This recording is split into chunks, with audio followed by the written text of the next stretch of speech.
संस्थापकाय च धर्मस्य सर्वधर्म स्वरूपिणे अवतार वरिष्ठाय रामकृष्णाय ते नमः। पागल ठाकुर हे राम कृष्ण तुमी साधकानंद।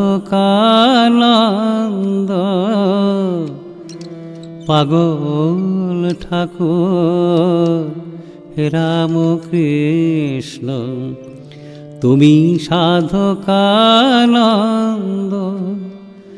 मातृनाम पूजी মা শ্রী শ্রী ঠাকুর শ্রী শ্রী স্বামীজি মহারাজকে আন্তরিক প্রণাম শ্রদ্ধা। আপনাদের প্রত্যেককে আমার আন্তরিক প্রণাম শ্রদ্ধা নিবেদন করে আমাদের আজকের অষ্টাবক্র সংহিতা প্রসঙ্গে আমরা আসব। গত মাস অবধি আমরা যতদূর আলোচনা করেছিলাম তার পরবর্তী ক্রমে আমরা চলে যাব আজকে। প্রতিবারের মতনই আজকেও আমাদের কথা শুরু হবে মা সরস্বতীকে কথাস্থলে স্বাগত জানিয়ে।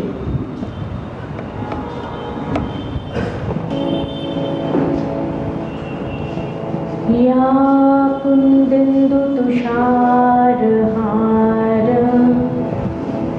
धवला या शुभ्रवस्त्रावृता या वीणावरदण्डमण्डितकरा या श्वेतपद्मासना या ब्रह्माच्युतशङ्कर प्रभृतिभिर्देवैः सदा वन्दिता सा मां पातु सरस्वती भगवती निःशेषजाड्यापहा। ॐ गुरुर्ब्रह्मा गुरुर्विष्णुर्गुरुर्देवो महेश्वरः गुरुरेव परब्रह्म तस्मै श्रीगुरवे नमः। हे कृष्ण करुणा सिन्धो दीनबन्धो जगत्पते गोपेश गोपिकान्त राधाकान्त नमोऽस्तुते। हरिः ॐ तत्सत्। ॐ शान्ति शान्ति शान्तिः। ॐ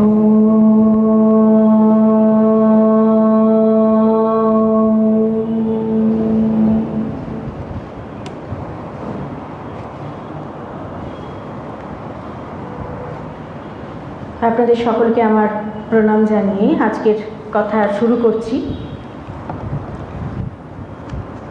আমরা জানি যে বিদ্যা মাত্রেই তা গুরুমুখী, গুরু ছাড়া কোনো বিদ্যাই সম্ভব নয়। স্বামী ব্রহ্মানন্দজি বলেছিলেন চুরি বিদ্যা শিখতে গেলেও একজন চোর গুরুর প্রয়োজন, যে চুরি বিদ্যায় যিনি কিনা খুব পাকা সিদ্ধ। তাই যে কোনো বিদ্যার জন্যই সিদ্ধ গুরুর প্রয়োজন, সেই বিদ্যায় তার সিদ্ধি থাকা আবশ্যক, রিয়েলাইজড সোল। না হলে বিদ্যা অসম্পূর্ণ থাকে।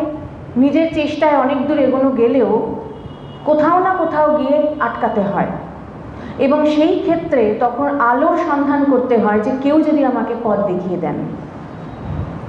তো এই অবস্থাটি আমরা অষ্টাবক্র মুনি এবং রাজর্ষি জনকের ক্ষেত্রে দেখতে পাচ্ছি অষ্টাবক্র সংহিতায়। রাজর্ষি জনক তাঁর নিজস্ব সংস্কার, নিজস্ব তপস্যায়, নিজস্ব চরিত্রে, নিজস্ব অধ্যবসায় যে জায়গায় পৌঁছে গেছেন এরপরে আর কোনো স্তর হয় না, কিন্তু তিনি বুঝতেই পারছেন না যে তিনি পৌঁছে গেছেন। কারণ তার আগে যদি কেউ পৌঁছে গিয়ে থাকেন তিনি জানিয়ে দিতে পারেন তুমি তোমার ডেস্টিনেশনে রিচ করে গেছো, পৌঁছে গেছো। তার হয়তো আগে থেকে সেইভাবে গুরুর সাহচর্য বা গুরুর ওপর নির্ভরশীলতার প্রয়োজন হয়নি। আত্মা গুরুর সহায়তাতেই তিনি এগিয়ে গেছেন। বাইরে থেকে আচার্য গুরুর সহায়তা তাঁর সেই অর্থে প্রয়োজন হয়নি, কিন্তু ঠিক যে সময় প্রয়োজন হয়েছে স্বয়ং তিনি উপস্থিত হয়েছেন। আমরা সেই কথাই দেখতে পাচ্ছি। আর এইটি একটি, আগেও আমি বারবার বলেছি যে এইটি একটি এমন এক প্রকরণ গ্রন্থ যেখানে শিষ্য সিদ্ধিলাভের পর তাঁর উপলব্ধি ব্যাখ্যা করছেন। আমরা অন্যান্য জায়গায় দেখতে পাই সবসময় গুরুর কাছে জিজ্ঞাসু শিষ্য এসে কিছু জিজ্ঞাসা করলেন এবং গুরু উপদেশ করে যাচ্ছেন, তার মনে আবার সংশয় আসছে, শিষ্যের মনে আবার তিনি উত্তর দিচ্ছেন, এই একটা পরম্পরা চলছে। কিন্তু এখানে সেই ঘটনাটি ঘটছে না। এখানে দেখা যাচ্ছে শুধুমাত্র শিষ্য তার যে অবস্থায় পৌঁছেছেন, গুরু সেটি বলে দিচ্ছেন যে এর অবস্থার নাম এটি। শিষ্য তখন বলছেন হ্যাঁ সত্যই তো, আমার তখন এরকম চলছে অবস্থা। তখন শিষ্য তার নিজের অবস্থা ব্যক্ত করছেন। এই দুই এক সিদ্ধ গুরু এবং সিদ্ধ শিষ্যের মিলন, এক অদ্ভুত সমন্বয় অষ্টাবক্র সংহিতাতেই আমরা দেখতে পাচ্ছি। দুজনেই সিদ্ধ, কিন্তু এখানে আমরা দেখতে পাচ্ছি যে শিষ্য যতই সিদ্ধ হন তিনি নিজেকে নতই রাখছেন এবং গুরুকে সবসময় তিনি ওপরে স্থান দিচ্ছেন এবং তার প্রতি শ্রদ্ধাশীল হচ্ছেন। আজকে সমস্ত পৃথিবীতে যত রকমের ধর্মচর্চার বিষয় রয়েছে, যত রকম দর্শনশাস্ত্র রয়েছে, সেখানে বাদানুবাদ রয়েছে ঈশ্বরকে নিয়ে, যত গণ্ডগোল। কেউ বলছেন ঈশ্বর আছে তো কেউ বলছেন নেই, ঈশ্বরের অস্তিত্ব নিয়েই অনেকে সন্দিহান। আমাদের ভারতীয় দর্শনের মধ্যেও আমরা তার প্রমাণ পাই।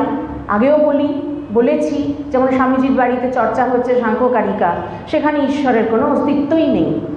বৌদ্ধ দর্শন, জৈন দর্শনে ঈশ্বরের কোনো অস্তিত্বই নেই, অথচ ভারতীয় দর্শন। আবার আমরা দেখতে পাচ্ছি যোগ দর্শনে ঈশ্বর আছেন, কিন্তু বেদান্তের ঈশ্বর আর যোগ দর্শনের ঈশ্বর এক নন, সম্পূর্ণ আলাদা। যোগ দর্শনের ঈশ্বর কখনো সৃজন পালন সংহার করেন না, তিনি আছেন মাত্র, তিনি বন্ধুর মতন আছেন, তিনি সর্বজ্ঞ চিৎস্বরূপ, কিন্তু তিনি সৃজন পালন সংহার করেন না। কেন, কোন যুক্তি তাঁরা দিয়েছেন? যোগ দর্শনে এবং সাংখ্য দর্শনে যে যুক্তি আমরা পাই, সাংখ্য দর্শনের যে যুক্তিটি পাচ্ছি, পুরুষ কখনো সংসারী হবেন না, পুরুষ কখনো বদ্ধ হবেন না। তাহলে যিনি সৃজন পালন সংহার করছেন তিনি তো একটা বড় মাপের সংসারী, সৃষ্টি করছেন, পালন করছেন, সংহার করছেন, কর্মের মধ্যে আছেন। কাজে সেই ধরনের ঈশ্বরকে যোগ দর্শন মানেননি, শুধু জেনেছেন একজন চিৎ স্বরূপ রয়েছেন, আমার প্রাণের সখা, প্রাণের বান্ধব, কিন্তু তিনি নির্মল, বিশুদ্ধ, সংসারের আঁচ, সংসারের মালিন্য তাঁকে স্পর্শ করে না, তিনি ত্রিগুণাতীত। কারণ সৃজন পালন সংহার মানে সত্য রজ তম খেলা চলছে, রজগুণ দিয়ে সৃজন, সত্যগুণ দিয়ে পালন, আর সংহার তমগুণে। কাজে আমার যিনি প্রিয়তম সর্বজ্ঞ ভগবান, তিনি কখনো ওই সংসারের পাঁকে ডুবছেন না, তিনি নির্লিপ্ত। এটি হচ্ছে যোগ দর্শনের মতামত। কিন্তু বেদান্ত দর্শনে আমরা ঈশ্বরকে পাচ্ছি যখন সগুণ সাকার ব্রহ্মরূপে, তখন তিনি ত্রিগুণকে আশ্রয় করে সংসার করছেন। তাহলে ঈশ্বরের অস্তিত্ব নিয়ে কত বিতণ্ডা রয়েছে। কেউ বলছেন আছেন তো কেউ বলছেন নেই। আবার যারা বলছেন আছেন তাদের মধ্যে আবার ঈশ্বর কি করেন আর কি করেন না, তা কর্ম এবং গুণ নিয়ে রয়েছে বিবাদ। কাজে ঈশ্বর প্রসঙ্গটি একটুখানি দ্বন্দ্বযুক্ত বিষয়। কিন্তু একটি বিষয় সমগ্র পৃথিবীর মানুষ এক কথা বলবেন, সেটি কি না গুরু। ঈশ্বর থাকুন না থাকুন কিচ্ছু আসে যায় না, গুরুকে থাকতেই হবে। গুরু না থাকলে আমরা জ্ঞান, আমাদের লাভ হবে কি করে, আমরা জানবো কি করে, আমরা তো অজ্ঞ। আর আমরা জানবার জন্যই তো জন্মগ্রহণ করেছি, খেতে আর ঘুমোতে আর ঝগড়া করতে তো জন্মাইনি। আমরা জন্মেছি জানতে, জানবার জন্য। কিসের জন্য দেহ ধারণ, কে আমি, কেন আমার জন্ম হলো, মৃত্যুর পর কোথায় যাব। উপনিষদে এই যে জিজ্ঞাসাগুলো আমরা পাচ্ছি জিজ্ঞাসু শিষ্যদের মধ্যে, তা কারা সেই উত্তর দিচ্ছেন? যে সকল আচার্য, যে সকল ঋষি দিচ্ছেন, তারা সেই গুরু শক্তিতে সম্পূর্ণ প্রতিষ্ঠিত। গুরু কখনো খণ্ড হন না, গুরু কখনো ভিন্ন হন না, গুরু একটাই সত্তা। কিন্তু সেই গুরু শক্তিতে যিনি প্রতিষ্ঠা লাভ করেছেন, তিনি এই প্রজ্ঞার কথা বলতে পারছেন, আলো দেখাতে পারছেন। যার হৃদয়ে সে আলো বিকশিত হয়েছে, প্রকাশিত হয়েছে, তিনি আরও অন্যজনকে আলো দিতে পারেন, নচেত সম্ভব নয়। তাহলে আমরা দেখতে পাচ্ছি গুরু সর্বত্র সমানভাবে পূজ্য। গুরুকে এখানে সেই মান্যতা দিতে সবাই বাধ্য যে গুরু ছাড়া গতি নেই। আমাকে শেখাবে কে, আমাকে জানাবে কে? আমি যখনই অজ্ঞতার অন্ধকারে হাবুডুবু খাচ্ছি, বুঝতে পারছি না, তলিয়ে যাচ্ছি, তখন মনে হচ্ছে আমার আলো চাই, সূর্যের আলো চাই, আমি অন্ধকার থাকতে পারছি না, তখন সেই গুরুকেই প্রয়োজন হচ্ছে। কাজে ঈশ্বর থাকুন বা না থাকুন সেটি নিয়ে অত মাথা ব্যথা নেই, গুরু তো আছেন। গুরুই জানিয়ে দেবেন তোমার ভাব অনুযায়ী তোমার যেটি প্রাপ্য, তুমি সেটি, গুরুই তোমাকে সেটা পাওয়ার পথ করে দেবেন। কাজে গুরুই হলেন সব। এখন সে ব্যক্তিগুরু নিয়ে যদি আমরা দ্বন্দ্বে মেতে যাই, আমাদের গুরু লাভ মোটেও হয়নি। যে কথা বলেছেন শ্রী শ্রী মা আনন্দময়ী, শ্রী শ্রী মা আনন্দময়ী বলেছেন, যতক্ষণ আমার গুরু, তোমার গুরু, এর গুরু, তার গুরু, এই ভেদ রয়েছে, তোমাদের গুরু লাভ হয়নি, ব্যক্তি লাভ হয়েছে। একটা শরীর নিয়ে তোমরা ব্যস্ত, কিন্তু যখন তোমাদের প্রকৃত গুরু লাভ হবে, তোমরা সমস্ত গুরুর মধ্যে, প্রত্যেক বেষ্টি গুরুর মধ্যে নিজের গুরুকেই তোমরা উপলব্ধি করবে। সবার মধ্যে থেকে আজকে শ্রীমদ্ ভাগবতমের মধ্যে যে 24 গুরুর কথা আমরা দত্তাত্রেয় ঋষি তথা দত্তাত্রেয় মুনি তথা মানে অবধূত সন্ন্যাসীর কাছে পাচ্ছি, যে অবধূত প্রসঙ্গে আমরা জানতে পারি অবধূতকে, দত্তাত্রেয়কে মৌমাছি মুনি বলা হতো। কারণ মৌমাছি যেমন কোনো ভেদ করে না, সমস্ত ফুল থেকে সে রেণু সংগ্রহ করে মধু তৈরি করে, তা তিনিও ছিলেন এই মৌমাছির মতন। তার কোনো একটা পার্টিকুলার সেক্ট ধরে আমি চলবো না, তিনি সবেতেই ছিলেন। তিনি ত্রিপুর রহস্যের সমাধান করেছিলেন। সেসব প্রসঙ্গ যদি ভবিষ্যতে কখনো কথাতেই আসে, আলোচনা করা যাবে যদি গুরু কৃপা হয়। তো ত্রিপুর রহস্য, শুধু একটা কথাই বলি, ত্রিপুর সুন্দরী নামটার সঙ্গে আমরা খুব বিশেষভাবে পরিচিত, কারণ যেহেতু আমরা জানি শ্রী শ্রী মা শারদাকে শ্রী শ্রী ঠাকুর ত্রিপুর সুন্দরী ষোড়শী রূপে পূজা করেছিলেন। এই ষোড়শী রূপে এবং ত্রিপুর সুন্দরী রূপে পূজা করেছিলেন, এই কথাটি বহুল প্রসিদ্ধ, বিশেষ করে শ্রী রামকৃষ্ণ গোষ্ঠীর ভক্তদের মধ্যে। দশমহাবিদ্যার মধ্যে অন্যতমা মায়ের এই রূপ এবং সর্বশ্রেষ্ঠ রূপ। তাই ত্রিপুর সুন্দরী, ত্রিপুর রহস্য যার করা করতলগত, তিনি হলেন ত্রিপুর সুন্দরী। ত্রিপুর সুন্দরী কেন?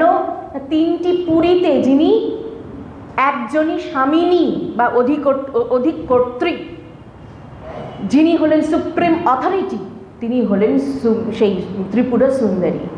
তো সে 3টি পুরী কোথায় না, আমাদের এই জাগ্রত অবস্থা, স্বপ্ন অবস্থা এবং সুষুপ্তি অবস্থা।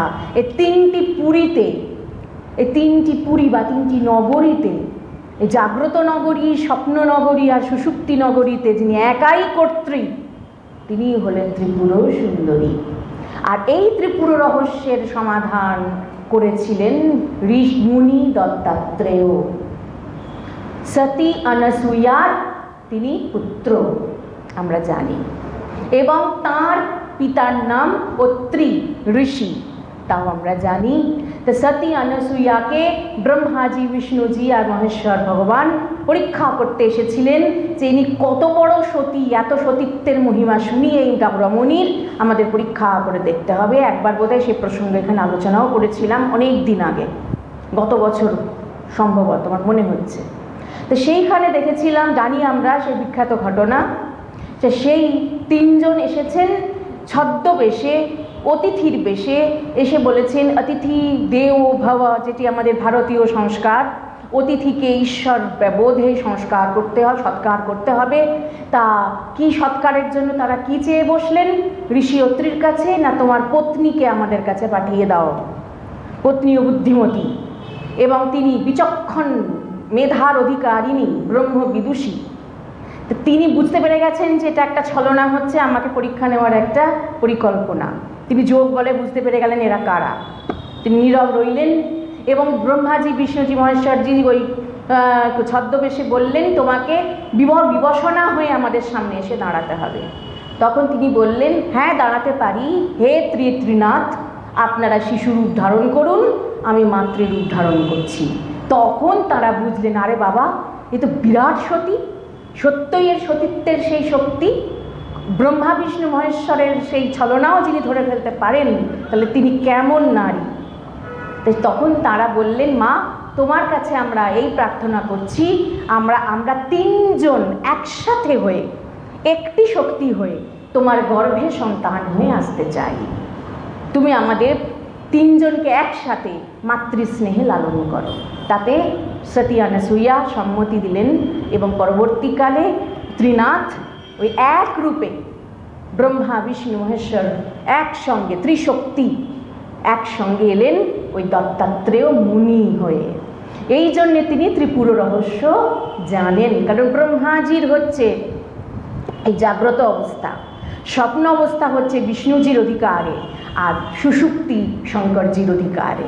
তো সেই জন্য এই সৃজন পালন সংহারের রহস্য বা এই ত্রিগুণের রহস্য বা ত্রিপুরীর রহস্য যিনি জেনেছেন, তিনি হলেন দত্তাত্রেয়। আর এই ত্রিপুরের রহস্য জেনে তিনি কি উদ্ঘাটন করলেন? শ্রীকে পেলেন সেখানে, যিনি হলেন ত্রিপুর সুন্দরী। একজনই কর্ত্রী রয়েছেন, তিনি হলেন ত্রিপুর সুন্দরী, ষোড়শী, 16 কলায় পরিপূর্ণা। তাকে আর অন্য কিছুর সাহায্য নিয়ে পূর্ণ হতে হয় না, তিনি স্বয়ং সম্পূর্ণা। তিনি আছেন বলে ব্রহ্মা বিষ্ণু মহেশ্বরের অস্তিত্ব আছে, তিনি আছেন বলে সৃজন পালন সংহার চলছে, সেই মা। তাই এই মাকে শ্রী শ্রীমা শারদার মধ্যে আমরা সেই ত্রিপুর সুন্দরীকে দেখতে পাচ্ছি। শ্রী শ্রী ঠাকুর তাঁর সেই স্বরূপকে জাগিয়ে দিয়ে গেলেন যে তুমি কে, তুমি চিন্তা করে দেখো তুমি কে।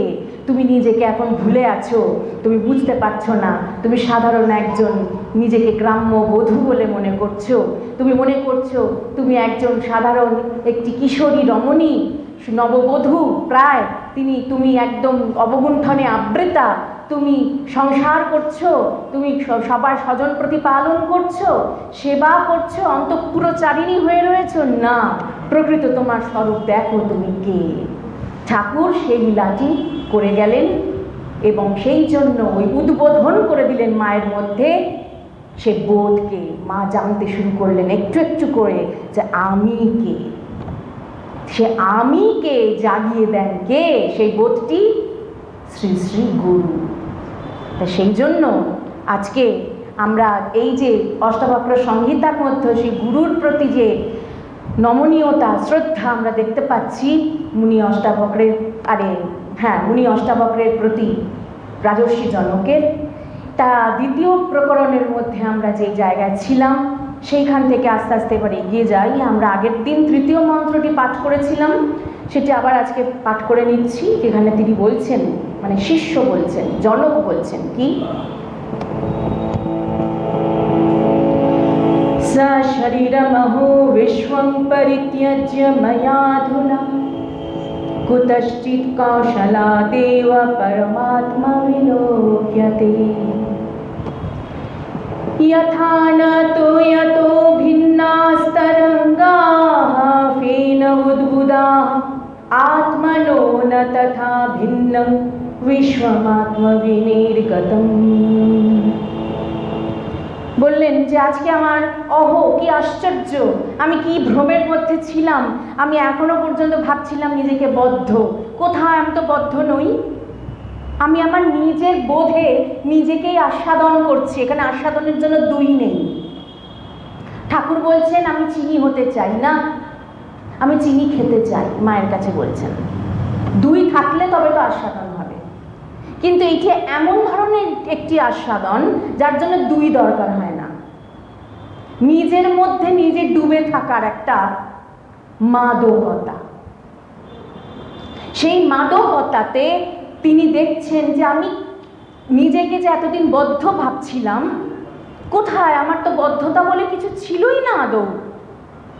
আশ্চর্য, আমার শ্রী গুরুর কি অদ্ভুত চাতুরী, আমার শ্রী গুরুর কি অদ্ভুত কৃপা, আমার শ্রী গুরুর এবং এই শাস্ত্রের কি অদ্ভুত চাতুরী, যার সাহায্যে আমি আজকে নিজেকে দেখতে পাচ্ছি। কোথায় কোথায় না, কোথায় আমি নেই, আমি তাই বুঝতে পারছি না। আমি কোথায় আছি, আমি কোথায় নেই, আমি সেটাই বুঝতে পারছি না। আমি বুঝতেই পারছি না যে আমার থেকে কে ভিন্ন। আমি স্থূল সূক্ষ্ম কারণ দেহ থেকে নিজেকে সরিয়ে নিয়েছি, সরিয়ে নিয়ে দেখতে পাচ্ছি স্থূল সূক্ষ্ম কারণ অর্থাৎ ওই জাগ্রত স্বপ্ন সুষুপ্তি সমন্বিত এই স্থূল সূক্ষ্ম কারণ দেহ নিয়ে এই যে গোটা বিশ্ব, গোটা চিত্রিত জগৎ আমার চোখের সামনে ঘুরে বেড়াচ্ছে, কাকে আশ্রয় করে? আমাকে। আমি রয়েছি প্রেক্ষাপটে, আমি রয়েছি আধারে, আমাকে আশ্রয় করেই সব যেন ভেসে বেড়াচ্ছে। যেটি স্বামীজি বলছেন, তোমরা যারা আমাকে অত্যন্ত ভালোবাসো তাদের প্রতি আমার কৃতজ্ঞতার অবধি নেই। তোমরা আমাকে যে ভালোবাসা দিয়েছো আমি তোমাদের তেমন করে ভালোবাসতে পারিনি। কে বলছেন? স্বামীজি বলছেন। বলেই বলছেন যে ওই ব্যক্তিগত ভালোবাসায় সাড়া দিলে আমার আর কাজ হবে না। তারপরে বলছেন কি না, যারা তোমরা আমাকে এত ভালোবাসো তোমাদের কাছে আমার একটাই বলার, তোমরা যে নামরূপ বিবেকানন্দকে দেখছো এটি প্রকৃত বিবেকানন্দ নয়। এই নামরূপ বিবেকানন্দের পশ্চাতে যে বিবেকানন্দ আছে, যে আছে বলে এই নামরূপকে দেখতে পাচ্ছ, তোমরা সেই বিবেকানন্দকে ধরার চেষ্টা করো। ঘুরে ফিরে আমরা এসে গেলাম সেই ত্রিগুণাতীত নির্লিপ্ত ব্রহ্মতত্ত্বে, আত্মতত্ত্বে। স্বামীজি বলছেন না যে তোমরা এই দেহটাকে নিয়ে মাতামাতি করো। ভগবান বুদ্ধ শেষ সময় আনন্দ তার শিষ্য, আবার পূর্বাশ্রমের সম্পর্কে তিনি কাকা হন। তা আনন্দ যখন বয়সে তো কত বড় ভগবান বুদ্ধের চেয়ে, তিনি কাকা তো। তিনি কাঁদছেন যে এবার তো বুঝতে পারছেন প্রভু ইহলোক ত্যাগ করবেন, পরিনির্বাণ প্রাপ্ত হবেন, উন্মাদের মতন কেঁদে যাচ্ছেন। তখন তিনি ওই শারীরিক অসুস্থতার মধ্যেও বলছেন, তোমার লজ্জা করছে না কাঁদতে? তাহলে এতদিন ধরে কি আমার উপদেশ শুনলে? একটা হার মাসের খাঁচা যেটি কিনে এমনিও যাবে তেমনিও যাবে, সেটির জন্য মায়া করছো, শোক করছো। তখন আনন্দ বলছেন, আমাদের পথ দেখাবে কে, তুমি ছাড়া। তখন ভগবান বুদ্ধ বলছেন, একটা নশ্বর দেহ কাউকে পথ দেখাতে পারে? অবিনাশী জ্ঞান পথ দেখাতে পারে। আর তোমরা প্রকৃত স্বরূপত সবাই বুদ্ধ, কিন্তু তোমাদের সেই বুদ্ধত্ব চাপা পড়ে আছে। কাজে যা বলে যাওয়া হয়েছে সেটি ধরে চলো, তবে তোমাদের মধ্যেকার বুদ্ধ জাগ্রত হবে। তো ভগবান বুদ্ধ তো বলেননি আমি গুরু, ভগবান বুদ্ধ তো বলেননি, ঠাকুর যেমন বলতেন ওই বাবা, গুরু, কর্তা, এইসব শব্দগুলো আমি শুনতে পাই না, আমার শুনতে পারি না, আমার কষ্ট হয়। ভগবান বুদ্ধ কোথাও বলেননি আমি সংঘ নেতা, সংঘ গুরু, কোনো জায়গায় তিনি এই কথা বলেননি। কারণ তিনি দেহটাকে এবং মনটাকে এতটাই তুচ্ছ জ্ঞান করেছেন, এতটাই তার কাছে মূল্যহীন ছিল, সেজন্য তিনি কখনোই নিজের দেহ মনকে প্রাধান্য দেননি। তা এখন দেখা যাচ্ছে আমরা স্বামীজির মধ্যেও সেই কথাই শুনতে পাচ্ছি, তোমরা যারা এই দেহ মনকে অর্থাৎ এই নামরূপকে ভালোবাসো এইটিতে আটকে পড়ে থেকো না, এটাই তাঁর বক্তব্য ছিল। ওটা একটা মায়া। শ্রী শ্রী মা কি বলছেন, ত্রিপুর সুন্দরী আমাদের মা, তিনি বলছেন প্রকৃত ঈশ্বর দর্শন হলে রূপ টুপ সব উড়ে যায়, কিচ্ছু থাকে না। কাজে আমরা রূপের পারে যেতে বড্ড ভয় পাই। ও বাবা কি না কি আছে, ওরে বাবা কি না কি ব্যাপার। একবার যাওয়ার চেষ্টা করি, দেখো না কি হয়। যেখানে তুমি নিজেই থাকবে না, তা কি হবে আর কি না হবে সে জানবে আর কে? মনটাই তো লয় হয়ে যাচ্ছে, কি হচ্ছে আর না হচ্ছে জানার অবস্থা তোমার থাকছে তখন। যেখানে আমি বোধটাই শেষ হয়ে গেল, সেখানে আমার কি হবে তার তখন তো প্রশ্নের কোনো অবকাশই নেই। আমি সত্তাটা যতক্ষণ আমি বোধটা আছে ততক্ষণ যত যন্ত্রণা। যেখানে আমি বোধ চিরতরে বন্ধ হয়ে গেল, আমি বোধটাই আর থাকলো না, সেখানে আমার কি হলো সেই নিয়ে তো ভাবনারও কোনো অবকাশ নেই। তা আমরা এখানে দেখতে পাচ্ছি এরপর তিনি বলছেন নিজেকে তিনি অন্যরূপে আস্বাদন করছে। আস্বাদন শব্দটা ব্যবহার করতে আমরা বাধ্য হচ্ছি, কারণ ওই অবস্থাটাকে আস্বাদন করা তো যায় না। যেমন আমরা কখনোই বলতে পারি না, যেমন ঠাকুর বলেছেন ব্রহ্ম উচ্ছিষ্ট হননি, ব্রহ্মকে কখনো ব্রহ্ম কেমন বলা যাচ্ছে না।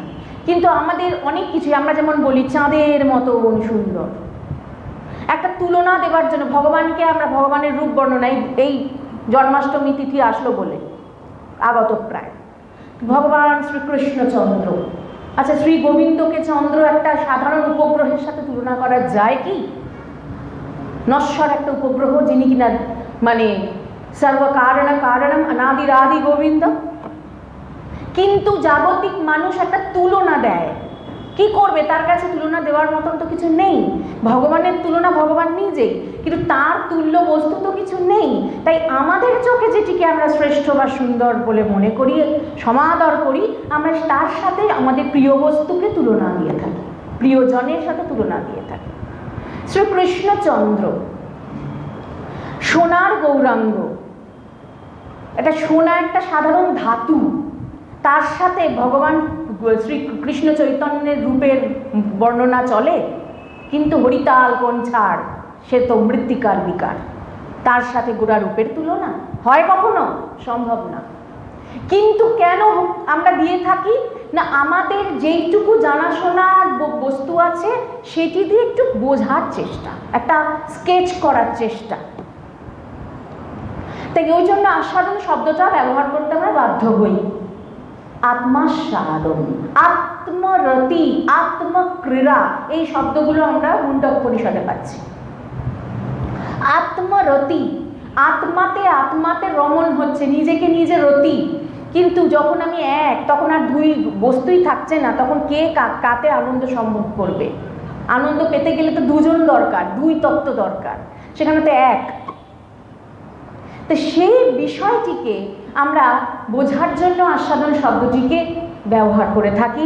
ওটি কি অবস্থা ওই বোঝে প্রাণও বোঝে যারো, স্বামীজির ভাষায়। তা আমরা দেখতে পাচ্ছি সেই আস্বাদন, ওই তথাকথিত আমাদের ভাষায় আস্বাদন, সেই আস্বাদনের কথা ব্যক্ত করতে গিয়ে পরবর্তী মন্ত্রে আমাদের রাজা জনক জানাচ্ছেন, यथा न तो यतो भिन्नास्तरंगाः फेन बुद्बुदाः आत्मनो न तथा भिन्नं विश्वमात्म विनिर्गतम। আমি নিজেকে আর কিছুর থেকে আলাদা করতে পারছি না। তরঙ্গ এবং তার ফেনা বা বুদবুদ নিয়ে যেমন সমুদ্র বা জলের আধার বা জলের একটা মানে বিশাল বড় জলের একটি আধার আমরা দেখতে পাই, সেটি নদী হোক, সমুদ্র হোক, জলাশয়, যে কোনো ধরনের জলাশয়কে দেখতে পাই, সরোবরকে দেখতে পাই, সেখানে তো ফেনাকে, তরঙ্গকে, কিছুকে আলাদা করা যায় না, সব জলে জলে জলে জলে জলাকার। ঠিক সেই রকম আমি দেখতে পাচ্ছি আমিতে আকারিত এই জগৎ। আমি কাকে গাছ বলবো, কাকে মানুষ বলবো, কাকে পশু বলবো, কাকে সাধু বলবো, কাকে চোর বলবো, কাকে নারী বলবো, কাকে পুরুষ বলবো, কাকে শিশু বলবো, কাকে বৃদ্ধ বলবো, কাকে আপন বলবো আর কাকে পর বলবো, আমি বুঝে পাচ্ছি না। কারণ আমি সবের মধ্যেই দেখছি একটাই তরঙ্গ ঘুরে বেড়াচ্ছে, এক অদ্ভুত বিপুল তরঙ্গ রে, সেই কবিগুরুর বিখ্যাত গান। বিপুল তরঙ্গ রে, বিপুল তরঙ্গ রে, সব গগন উদ্বেলিয়া মগন করি, অতীত অনাগত আলোকে উজ্জ্বল জীবনে চঞ্চল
হিল্লোড় অনুভব হচ্ছে, কিন্তু সে অনুভূতিটা বোঝাবার মতন তুলনা নেই আমার কাছে। আমি কিসের আনন্দের সঙ্গে এই আনন্দকে আমি তুলনা দেবো আমি বুঝতে পারছি না।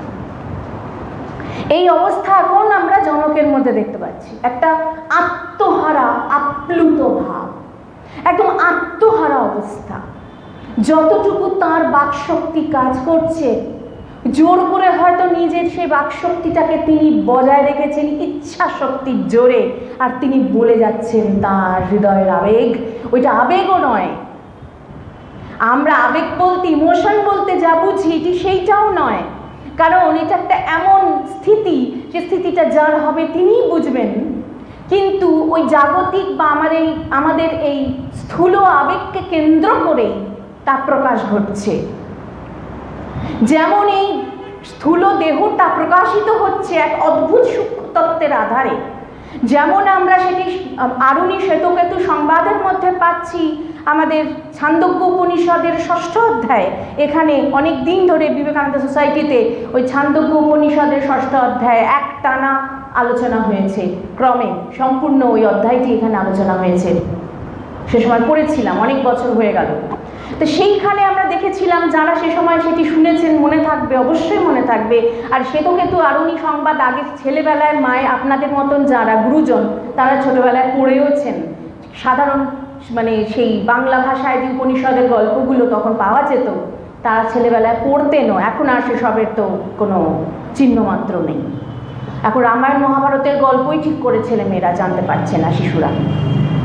যাই হোক, তা এখন দেখতে পাচ্ছি সেইখানে শ্বেতকেতু আরুণী সংবাদের মধ্যে আমরা পাচ্ছিলাম কি কথা, আবার সে একই কথার একটাই উদাহরণ দু জায়গায় উপনিষদে পাচ্ছি। এক জায়গায় যাজ্ঞবল্ক্য মৈত্রেয়ী সংবাদ, সেটিও এখানে আমাদের হয়েছে। যাজ্ঞবল্ক্য মৈত্রেয়ী সংবাদের মধ্যেও একটা উদাহরণ, একটা কমন উদাহরণ আছে, এবং সেই একই উদাহরণ আবার শ্বেতকেতু আরুণী সংবাদে পাচ্ছি। যাজ্ঞবল্ক্য মৈত্রেয়ী সংবাদ বৃহদারণ্যক উপনিষদে, আর এটি ছান্দোগ্য। কি ছিল সেটি? শ্বেতকেতুকে তার পিতা তথা গুরু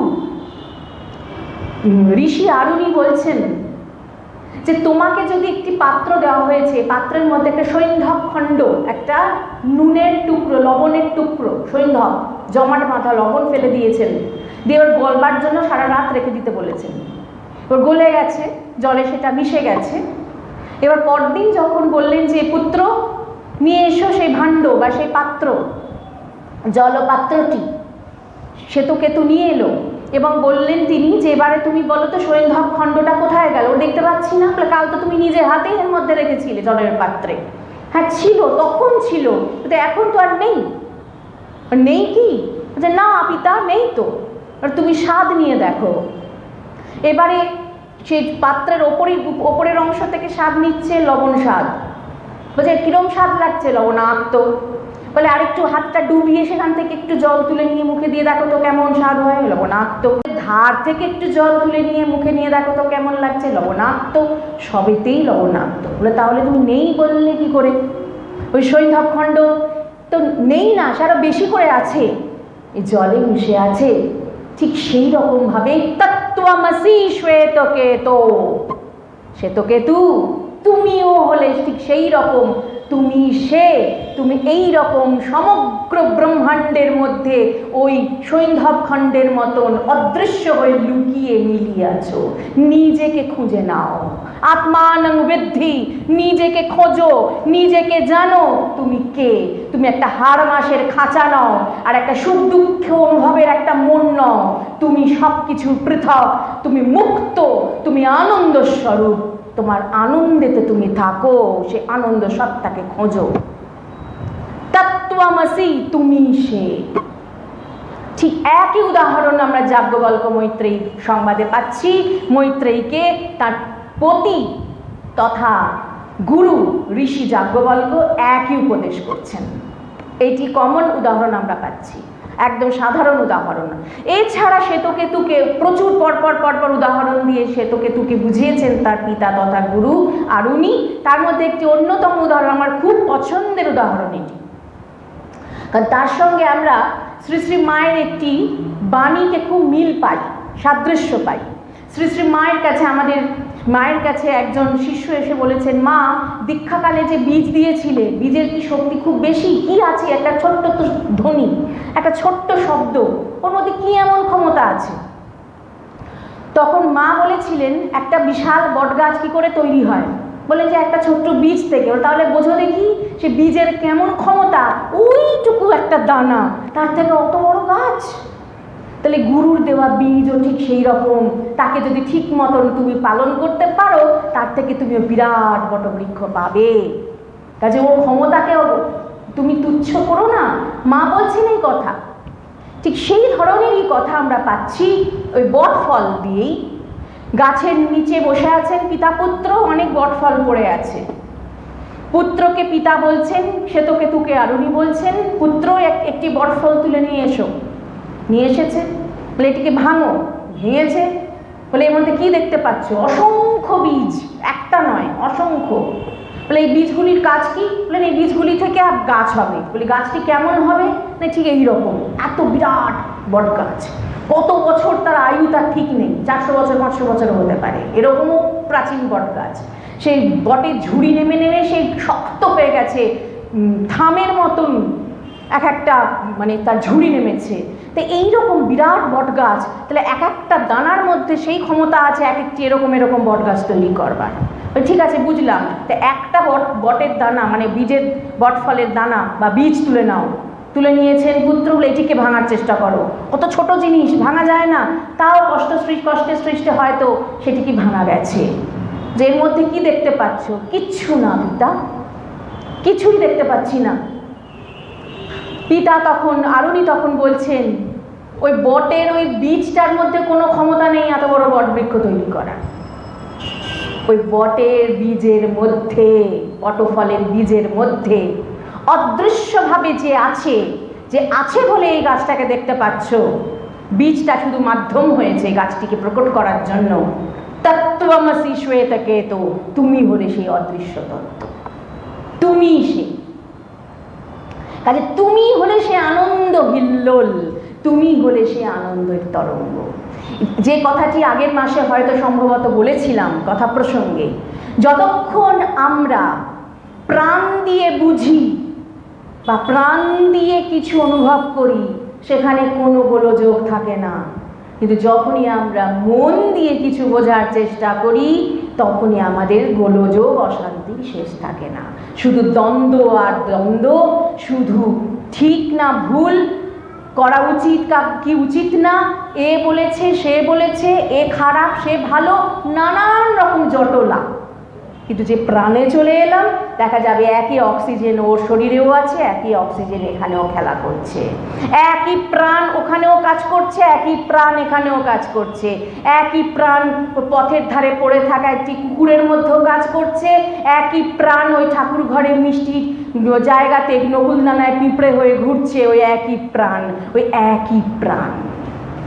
সেখানে আর কোনো ভেদ দেখা যাচ্ছে না।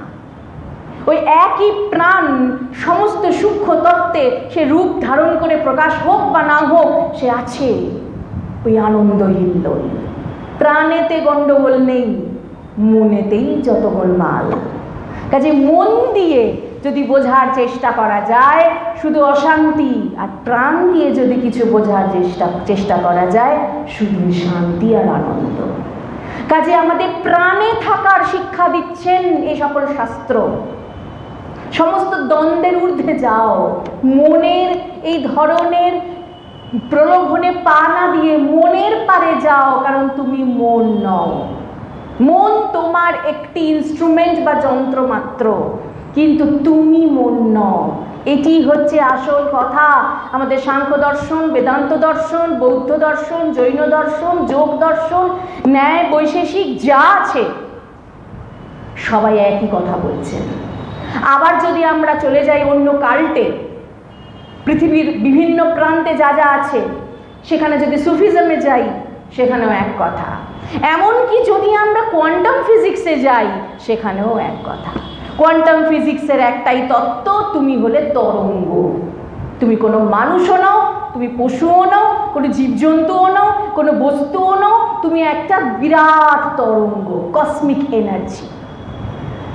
এবং সেখানে আমরা দেখতে পাচ্ছি কি অদ্ভুত মিল আমাদের একটা বেদান্তের থিওরির সঙ্গে কসমিক কোয়ান্টাম ফিজিক্সের কসমিক এনার্জির ব্যাপারে স্বামীজি যার জন্যে এবং ভগিনী নিবেদিতা এই কোয়ান্টাম থিওরি নিয়ে প্রচুর স্টাডি করেছেন, খুব তাদের ভালোবাসার সাবজেক্ট ছিল, কারণ এটি তো খুব আধুনিক, ভীষণ আধুনিক তত্ত্ব কোয়ান্টাম ফিজিক্স। সেই আধুনিক তত্ত্বকেও যারা তথাকথিত ফিজিসিস্ট তারা মানতেন না, পাগলের প্রলাপ মনে করতেন, কিন্তু এখন তারা মানতে শুরু করে দিয়েছেন। তা এখন দেখা যাচ্ছে যে তারা বলছেন সবটাই তরঙ্গ, সবটাই তরঙ্গ, সবটাই তরঙ্গ, কোনো কিছুরই আকৃতি নেই, যেখানে কিনা মনের অ্যাটাচমেন্ট হয় সেখানে একটা আকার এসে যায়। এটা খুব সাধারণ, ওটা খুব উচ্চকোটির তত্ত্ব, ওটি নিয়ে এখন বলছি না, খুব ছেলে মানুষই একটা উদাহরণ দিচ্ছি। দেখবেন আমাদের ছোটোবেলায় একটা স্বভাব ছিল, এখনও আছে, আমার তো আছে, কোনো দেওয়ালে খসে গেছে বা জল পড়ে আছে, ওগুলো দিয়ে একটা আকৃতি বানিয়ে নেওয়া, ওই হাতির সুর, ওই একটা ছোট বাচ্চা নাচ করছে মনে হচ্ছে, একটা আকৃতি বানিয়ে নেওয়া। কেন ওটা? এর যে একটা দেওয়াল খসে একটা একটা মানে ওই জলটা উঠে গিয়ে একটা আকৃতি হয়ে আছে, তার কোনো ফর্মেশন নেই, কিন্তু ফর্মটা কে দিল? আমার মন দিল। তাহলে মনই ফরমেশন দিচ্ছে। ঠিক একই কথা আমরা বেদান্তে পাচ্ছি, অদ্বৈত বেদান্তে বলা হচ্ছে নির্গুণ নিরাকার তিনি যখন মনের আওতায় এলেন বা মনটাকে তিনি ইচ্ছা করে জাগালেন এবং বললেন, ইচ্ছা করলেন, প্রকৃতিকে ইক্ষণ করলেন, এই ভাষাটা রয়েছে, প্রকৃতিকে ইক্ষণ করলেন, প্রকৃতির দিকে দৃষ্টি ফেললেন। প্রকৃতি কি? সত্য রজতম।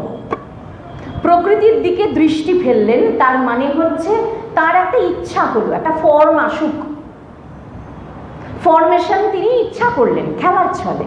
তিনি নিরাকারেই ছিলেন, কিন্তু তার আকার নিতে ইচ্ছা হলো, মনের আওতায় এলেন, মনটাকে ইচ্ছা করে তিনি ইউজ করছেন। আমাদের মতো মনের দ্বারা তিনি ইউজড হন না, আমরা ইউজড হচ্ছি, কিন্তু তিনি মনকে ইউজ করেন, তার এই বিরাট বিশ্ব মনকে, পরিব্যাপ্ত মনকে।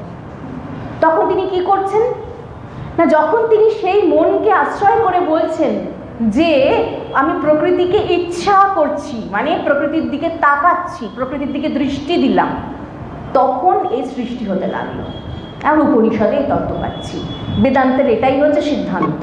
তাহলে এখানেও কোয়ান্টাম ফিজিক্সের সাথে মিলে গেল, আমাদের যেখানে মেন্টাল অ্যাটাচমেন্ট সেখানে ফরমেশন, যেখানে অ্যাটাচমেন্ট নেই, আমরা যদি এখানে বসে আছি, সামনে একটা জ্যান্ত মানুষ 10-12 জন হেঁটে গেলেও টের পাবো না, কেন? আমার মন নেই। মনই আমাদের আকৃতির মধ্যে বদ্ধ করে, মনই আমাদের নামের মধ্যে বদ্ধ করে। কিন্তু নিশ্চয়ই নামে থাকবো, রূপে থাকবো, এত বৈচিত্র্য লীলা সব দেখবো, আনন্দ করব, কিন্তু যদি ভেদ থাকে মুশকিল। কিন্তু জানতে হবে বৈচিত্র্যের মধ্যে ঐক্য, সবের মধ্যে একটাই প্রাণের সুতো গাঁথা, যে কথা ভগবান গোবিন্দ আমাদের বলছেন শ্রীমদ্ ভগবদ্ গীতাতে। একটাই সত্য যা সুতোর মতন গেঁথে রেখেছে সব কিছুকে। তুমি তাকে কখনো ফর্মের মধ্যে, আকৃতির মধ্যে ধরতে পারবে না, অথচ সে আছে বলে ফর্ম আছে। কি অদ্ভুত ব্যাপার! তার ফরমেশন নেই, অথচ সে আছে বলে ফরমেশন আছে। তো এই অবস্থা হচ্ছে এখন, জনক সেই অবস্থায় গিয়ে পৌঁছেছে এবং সেটির কথা বলছেন। এর পরের মন্ত্রে চলে যাই। পরের মন্ত্র তিনি বলছেন, তন্তুমাত্র ভবেদেব পটো যদ্বদ বিচারিতঃ আত্মতন্মাত্রমেবেদং তদ্বদ বিশ্বং বিচারিতং यथैवेक्षूरसे क्लप्त्वा क्लिप्ता तेन व्यक्त्यैव शर्करा तथा विश्वं मयि क्लिप्तं मया व्याप्तं निरन्तरम्। কি বলছেন? বললেন যে কাপড়, বস্ত্র আর সুতোয় পার্থক্য তো অবশ্যই আছে।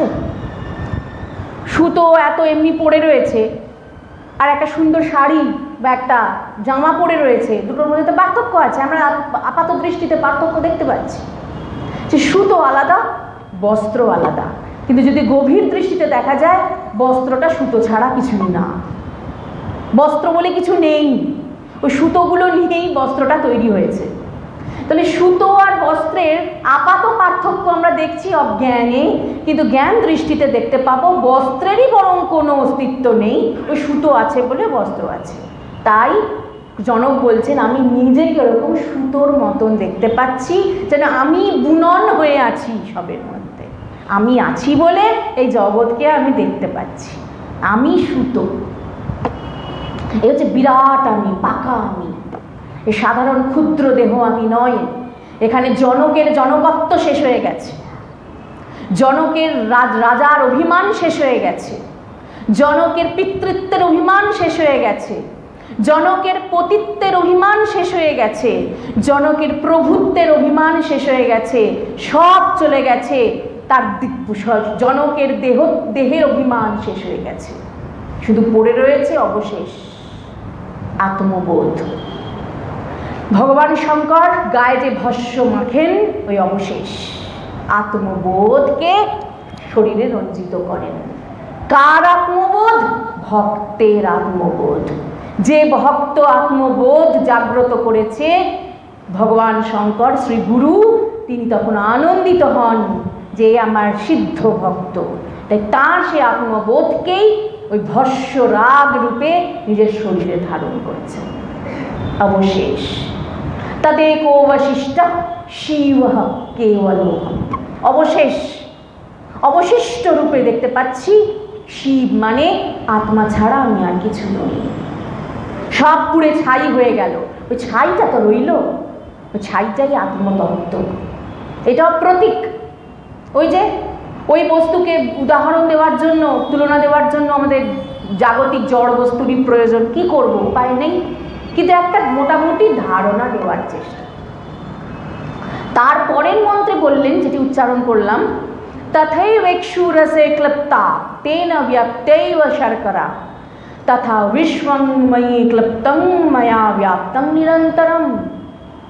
বললেন চিনি এবং আখের রসের মধ্যে কি কোনো পার্থক্য আছে?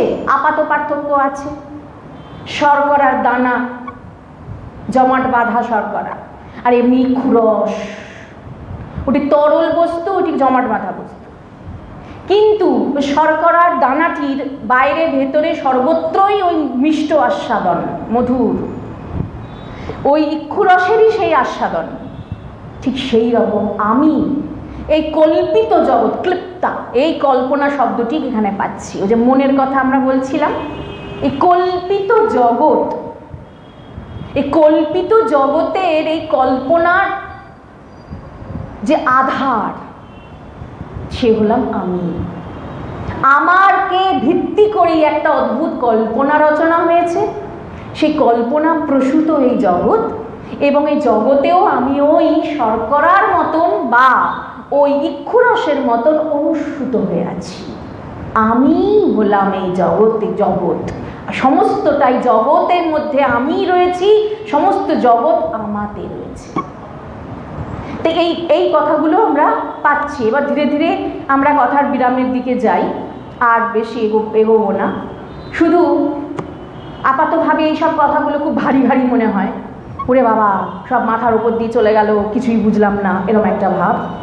আমরা আজকে একটু সেজন্য একটু হালকা করছি ব্যাপারটিকে। ভগবান শ্রী গোবিন্দের কথা নিয়ে আমাদের স্বামীজি কি বলছেন আসুন দেখি। তার মানে ভগবান গোবিন্দের আবির্ভাব লীলা আগত প্রায়, তালের বড়া মালপোয়া তাকে নিয়ে আনন্দ খুব হবে, ঘরে ঘরে হোক তাই চাই, বছর বছর হোক, রোজ রোজ হলেও মন্দ নেই, বেশ খাওয়া দাওয়া উৎসব ভালোই হবে। কিন্তু ওগুলো ছাপিয়ে আগে ভগবান গোবিন্দের উপদেশগুলিতে একটু বেশি মনোনিবেশ, অন্তত আমার জন্য আমি মনে করি বেশি প্রয়োজন, আপনাদের জন্য বলছি না। তা এখন আমাদের স্বামীজি বলছেন যে দেখো, এই যে আমি সবেতে অনুসূত হয়ে আছি, এই ভাবটি না এলে তো প্রেম আসবে না। ওই প্রাণ প্রাণকে বোঝে, মন দিয়ে বিচার করলে ভালো না, এ ভালো, এর সাথে কথা বলবো, ওর সাথে বলবো না, ভেদ আসছে।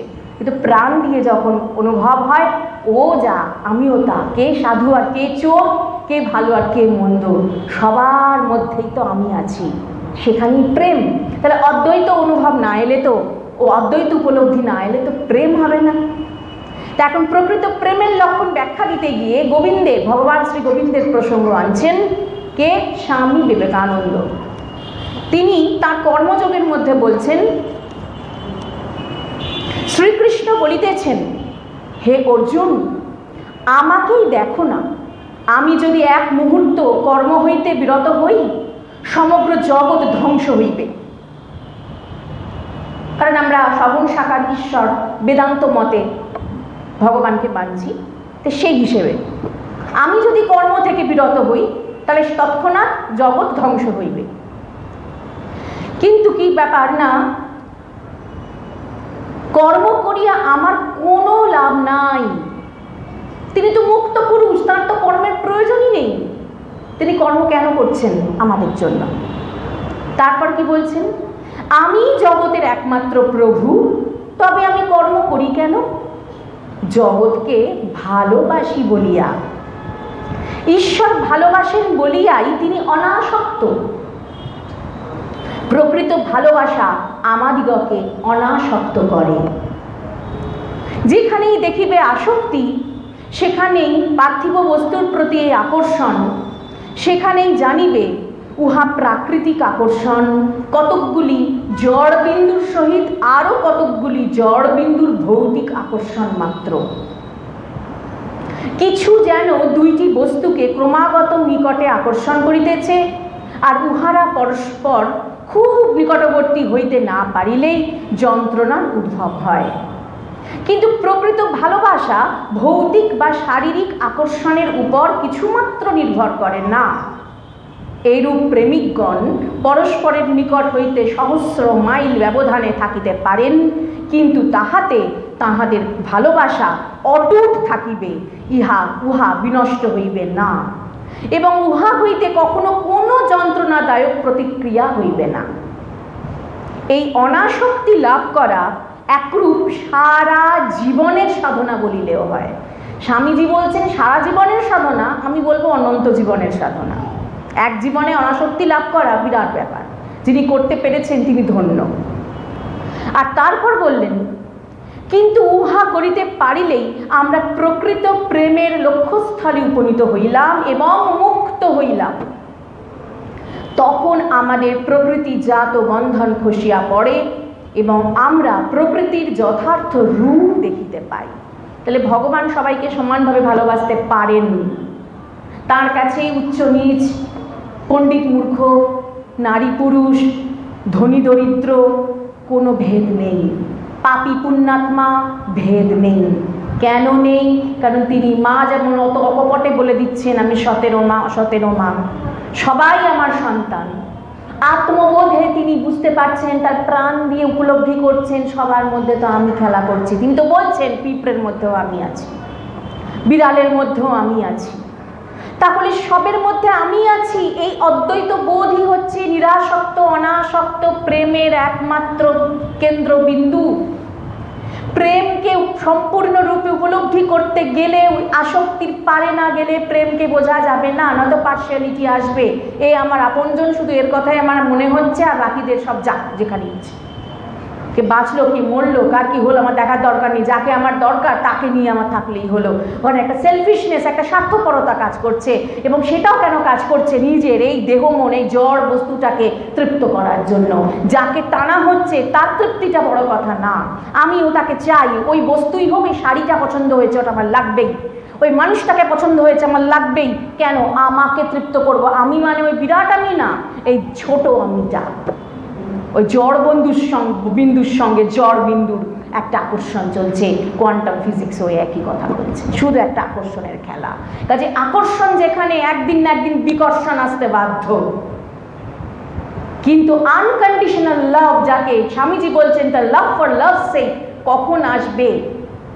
যখন প্রাণ দিয়ে প্রাণকে ভালোবাসা যাবে, তখন এই দুটো ওই বাহ্যিক আকৃতি যত দূরেই থাকুক না কেন, কোনো সময় এক বিন্দুক্ষণের জন্য সে ভালোবাসা স্তিমিত হবে না, হতে পারে না। ওই প্রাণের স্পন্দনে প্রাণের স্পন্দন মিশে থাকবে। কাজেই এটি হচ্ছে ভগবান শ্রী গোবিন্দের থেকে আমাদের শেখার কথা, অনাসক্ত হওয়া এবং সর্বভূতে সেই এক অদ্বয় প্রেমের বন্ধনে সবাইকে আলিঙ্গন করা। এই হচ্ছে আমাদের ভগবান গোবিন্দের বৈষ্ণবতার শিক্ষা। বিষ্ণোতি ব্যাপ্নোতি, আমি সর্বত্র রয়েছি, আমি বিষ্ণু সন্তান, তাই আমাকে বৈষ্ণব বলা হচ্ছে। কাজে বিষ্ণু যিনি, তিনি পরিব্যাপ্ত, তাহলে আমি কেন নিজে কুঞ্চিত সংকুচিত থাকি? আমার মনটা কেন ঈর্ষা হিংসায় মত্ত? আমি কেন দেওয়াল তুলে রাখি, এর ছোঁয়া খাবো না, একে ঝুঁকতে দেব না, একে কাছে ঘেঁষতে দেব না? এটি বৈষ্ণবতা তো হলো না, ভাবের ঘরে চুরি হলো। কাজে প্রকৃত বিষ্ণোতি ব্যাপ্নোতি, পরিব্যাপ্ত বিষ্ণুকে আমি যদি সেই বিষ্ণু সন্তান হয়ে থাকি, তাহলে সে বৈষ্ণবতার শিক্ষা নিতে হবে শ্রীমদ্ ভগবদ্ গীতার কাছে গিয়ে ভগবান শ্রী গোবিন্দকে গুরু রূপে, ঈশ্বর পরে হোক, আগে তুমি গুরু হয়ে আমার অজ্ঞানতা দূর করে দাও কৃপা করে, তারপর তোমাকে ইষ্টরূপে প্রাপ্ত হব। কাজে আমরা এই প্রার্থনা জানিয়ে আজকে বিশ্রাম দিচ্ছি। এবং বিশ্রামকালে একটি অপূর্ব সুন্দর ভজন আছে, আগেও আমি বহুবার গেয়েছি, আমার খুব পছন্দের ভজন। এই ভজনটি গিয়ে বিশ্রাম দিচ্ছি, যেখানে বলা হচ্ছে গুরুর কাছে কৃতজ্ঞতা। কি কৃতজ্ঞতা জানাচ্ছেন ভক্ত? प्रार्थना करने को अब हाथ ये उठते नहीं, मांगने को और कुछ होठ ये खुलते नहीं, प्रार्थना करने को अब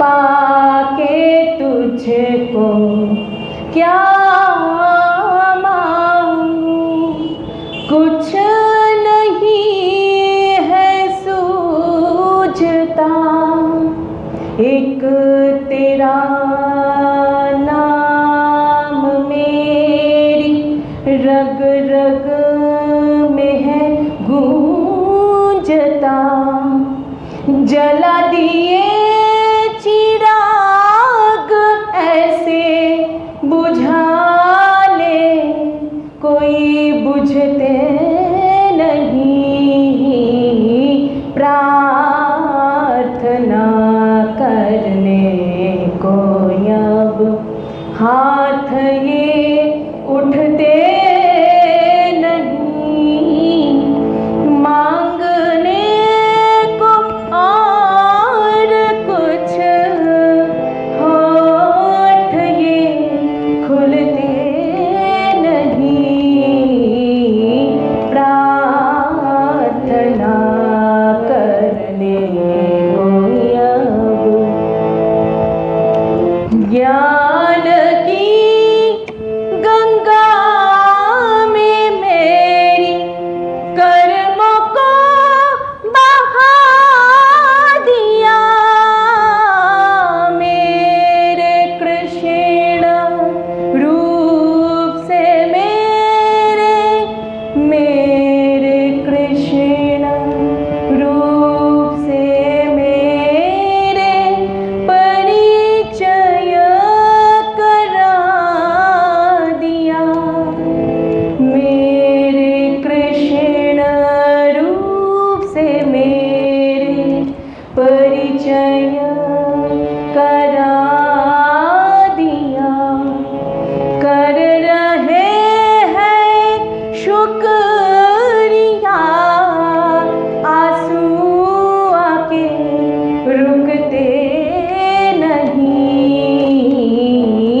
प्रार्थना करने को अब हाथ ये उठते नहीं, मांगने को और कुछ होठ ये खुलते नहीं, प्रार्थना करने को अब। প্রার্থনা করার জন্য হে গুরু, আর এখন আর হাত ওঠে না ভিখারির মতন, এটা দাও সেটা দাও।